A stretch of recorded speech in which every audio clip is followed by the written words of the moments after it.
Okay, here's the third step to good communication. And this is so important. Read the effect you're having. When you communicate, see, that's just major.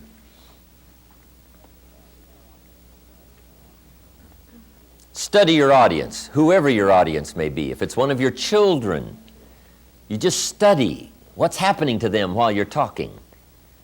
Right? Look in their eyes, look in their face. Analyze what's going on between you and whoever you're talking to, another person, whether it's a business conversation or a social conversation. You've got to be keenly aware of what's happening to whoever you're communicating with. Now, a real challenge is communicating with an audience. We had about 1,200 people the other night in Orange County, right? And I've got to make sure that everybody from down here, down in front, way in the back, how to gather up 1,000 people's attention, right, for the 3.5-hour period. Now, that's a real challenge. I didn't used to be that good at it. In fact, when I first started lecturing, I was hardly aware of my audience. I was so absorbed in my notes and my material, guess what? They could have all got up and left, and I would have never known it. I wouldn't have missed them. I'd have just kept right on talking, right? Because I was so absorbed in the material, I was so absorbed in trying to say it right and do it right, that I was not aware of what was going on with my audience. But you've got to read the effect you're having for a really effective communication. Now, if it's just an informal communication situation, you can just ask the question, do you read me? Right? Does it make sense? Did I say it well? And you get this feedback right. So you can actually start checking how you're doing with somebody if it's informal. You can just ask. Okay? Now, what you've also got to learn to do is read some of the subtle things that are going on with whoever you're talking to. Because especially humans, especially adults, you know, when we get a little older, we have these tricky ways of looking like we're interested when we're really not. And if you want to be a good communicator, you just got to pick up some of those signals. Now, part of it you can pick up by what we call body language. Some people just sort of quickly disclose their feelings about whether or not you're effective or it's coming across, and they just sort of relay to you by their, what we call body language. It's kind of a new study. I haven't studied that much about it, but there is a book called How to Read a Person Like a Book. How to Read a Person Like a Book by Nirenberg. You just might make a little study on that. Now, don't get too involved in it, because sometimes you can so watch somebody in the way they blink their eyes, and you know, you're looking at their ears and looking at their hair, and now you get too carried away in trying to figure out, you know, all about them. But you can get some indication. But here's what'll play you good no matter what. It's called just pure common sense. You just look at somebody, you can kind of tell. If somebody just folds their arms and they tuck their head down like this, sure enough, you've probably got some more selling to do. I mean, you've got to pour it on, or maybe you should change the subject, or maybe you should quit, right? You just kind of analyze, you know, what's going on here, right? Some things are just fairly obvious. You know, if a guy's leaning toward the door like this, it's probably a sign, right? I mean, you say, oh, I got it, right? Clear. I've got a good word for the common sense approach, and it goes like this. Let the obvious be your best teacher. Whatever you do, don't ignore the obvious. You know, sometimes we say, oh, it couldn't be. Yes, it probably is.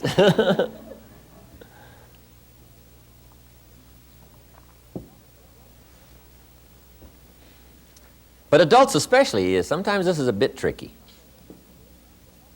People smile, nod their head like this, and they got you shut off, and you just don't know. Okay. Because in good communication, you cannot mistake courtesy for interest. Sometimes people will be courteous, but that doesn't mean they're interested. Now, if you mistake their courtesy for their interest, now, see, you've lost the hold on good communication. Also, you can also develop a sense of picking up signals. I think the women probably have it over on the men when it comes to this sort of sixth sense of being able to tell, no matter what the situation looks like.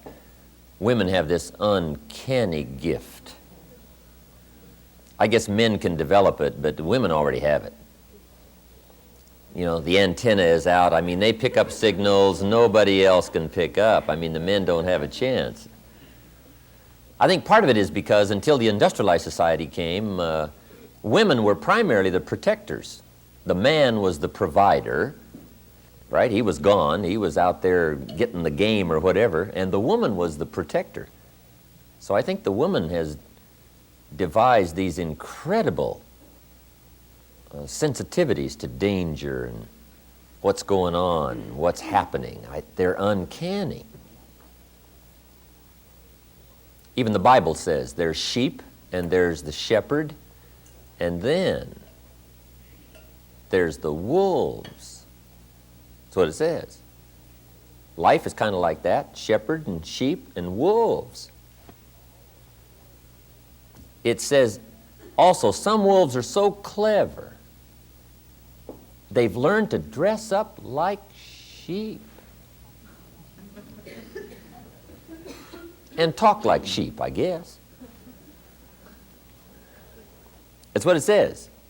Some are wolves in what? Sheep's clothes. Now, see, you got to be clever. Huh. The man says, well, looks like a sheep, talks like a sheep. Woman says, ain't no sheep. I mean, take my word for it.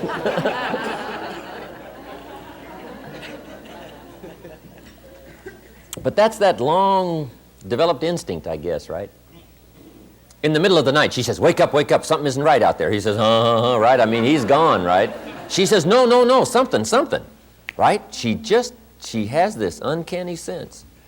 So that's part of, being able to read is picking up, Mr. Shoaff called it signals. He says we all throw off signals, vibrations.